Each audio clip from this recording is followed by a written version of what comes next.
प्रश्न सुटले पाहिजेत. नुसता दिखावा करून चालत नाही, नुसत्या इमारती चांगल्या बांधून चालत नाही, फर्निचर चांगलं ठेवून चालत नाही.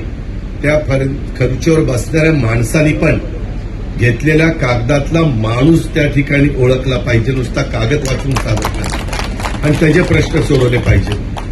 त्याच्यामध्ये मला मागाशी एकाने निवेदन दिलं, व्हिडिओ त्याची नोंद घ्या.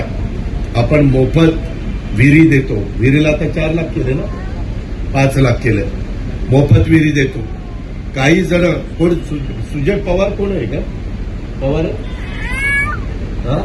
हा, आमची भावकी काहीतरी त्याच्यामध्ये पैसे मागते अशा पद्धतीची तक्रार आहे.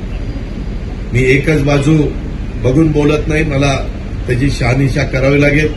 मला तर आत्ताच बऱ्हाणपूरला कुठं तरी पत्र दिलं की दादा तुम्ही एवढं काम करता पण तुमच्या खालचे लोक कसं काम करतात.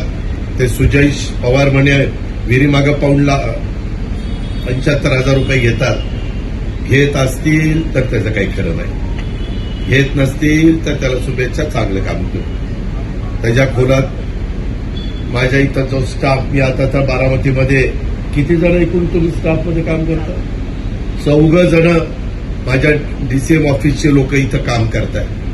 परंतु नुसती नावाला 14 नाही दिसली पाहिजे, काम पण तेवढं 4 पटीनं वाढलं पाहिजे. कुठेही काही पाठपुरावा करणं, सार्वजनिक कामाला प्रथम प्राधान्य देणं, याकरता मी आपल्याला इथं ठेवलेलं आहे. आणि हनुमंत पाटील तुम्हाला अनेक वर्षाचा अनुभव आहे, तुम्ही आता आरो झालेला आहे, रिजनल ऑफिसर. तुम्ही पण त्यांना योग्य ते सल्ला देत चला. लोकांची कामं व्हावीत ही माफक अपेक्षा माझ्यासारख्या कार्यकर्त्याची त्या बाबतीमध्ये आहे.